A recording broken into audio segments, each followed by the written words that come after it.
All right, welcome back to the channel. It's your boy Fanon, and in this video, we are going to talk about something crazy happened on a major list in boxing, which is Errol Spence Jr. passing up Terence Crawford on the pound-for-pound list in boxing. Something that I did not think could happen until Errol Spence Jr. actually beat Terence Crawford, and Terence Crawford has a reaction to it. Let's talk, or actually a reaction to the topic. Let's talk about that in this video.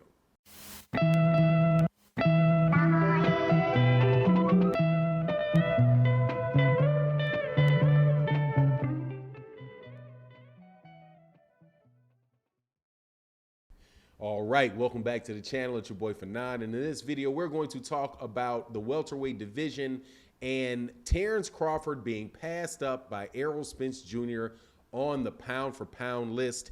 But before I get into that, let me welcome you back to the channel. If you're new to the channel, please accept my invitation to hit that subscribe button and then select the bell, the notification bell that says all, so you can be notified when we do our live streams and when we release our videos. We always have really good boxing conversations that go on, so please make sure that you participate in them, and I really do think you'll enjoy them, even if we disagree and all of that, because you're going to disagree about a lot of stuff in boxing. That's just how it goes, but always good boxing conversations to be had.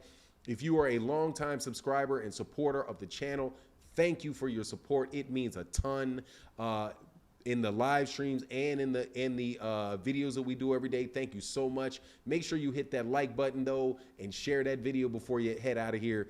All right, so let's get into this, man.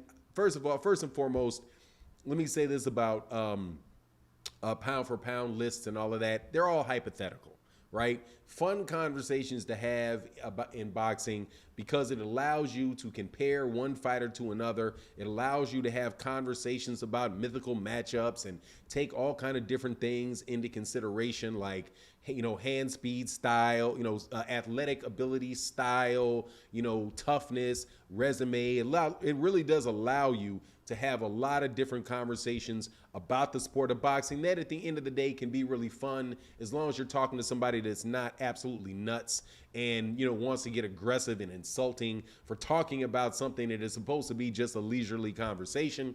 But so I enjoy doing it, but I understand full well that it's just a hypothetical situation. However, it does have meaning in the sport, in that it relates to the marketing of the fighter. And when people are generally considered to be the best fighter in the world, pound for pound, then, you know, you'll hear that whenever they mention the person in other contexts, leading into fights that they may be selling or fights that they may be looking to have, and just gives people a general impression of their status in boxing, aside from the money that anybody may be earning or selling out crowds or what have you.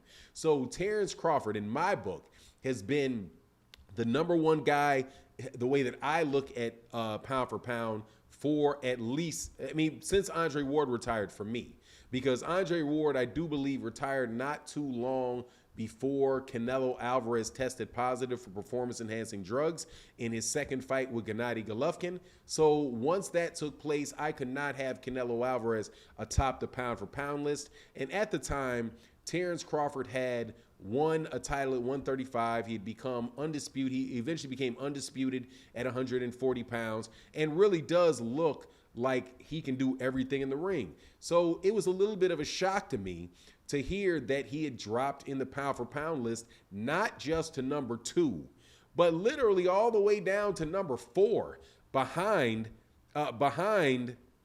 I think Alexander Usyk, then Errol Spence, Monster Inoue, then Terence Crawford, all the way down to that far, without having a loss, without having a close fight, without that. And so Terence Crawford, talking about his pound for pound status, was like, look, every hardcore boxing fan knows that I'm the #1 guy, pound for pound. I've been that for a long time. Yeah, you know, Monster Inoue's had some good fights. Canelo Alvarez has had some good fights, but just as an all-around fighter, neither one of these guys are as good as me or put into the ring, you know, what I've done, right? So he rejects the idea that anybody, you know, would be in should have passed him up. Now, as far as Errol Spence Jr., being higher than him, and I think if I recall correctly, he's number 2 behind Alexander Usyk.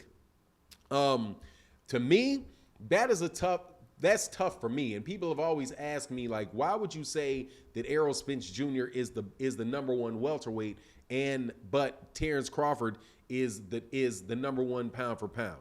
The reason that I say that is because I look at the 4 scoring criteria of boxing, right? And that is effective aggression, clean effective punching, defense, and ring generalship. And there being just a general balance between all of them, right? A general balance between all of those that I take into consideration.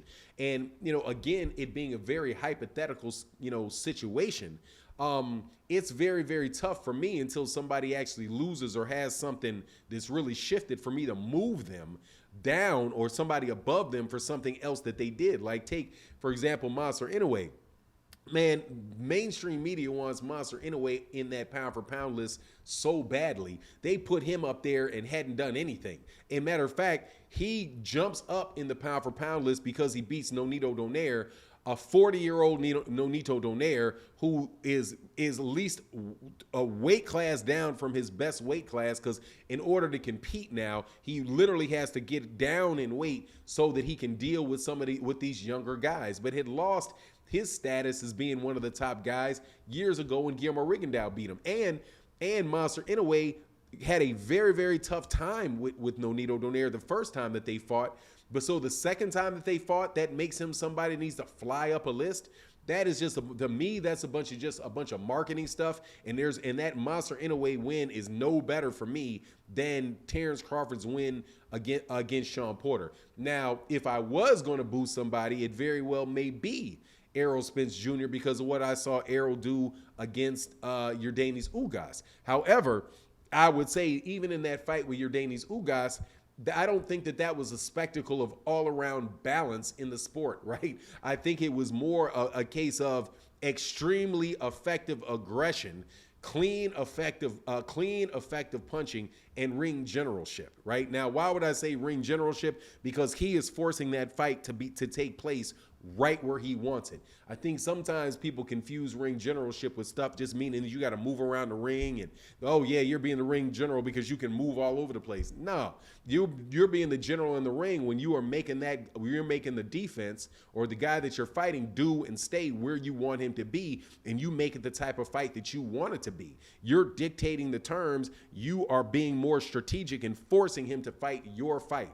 And that's what Errol Spence Jr. did against Yordenis Ugas, and quite honestly, he's done against everybody that he's fought, right? However, I wouldn't say defense was necessarily, a high in that particular fight, because his actual defense was effective aggression, right? By being aggressive, he was making the person be more aggressive and allowing him to open holes and all of that stuff. So, it would be just tough for me to move him in that regard. But, to have Terence Crawford all the way at number 4, man, I think that is bananas. But anyway, you let me know what you think in the comment section. I'd appreciate your input on it. I know it's a hypothetical, conversation, but that's what a lot of boxing talk is, just hypothetical, right? It's hypothetical until somebody's actually in the ring. It is a hypothetical conversation. But anyway, that's what I think. You let me know what you think in the comment section. And with that, I'm out. Deuces.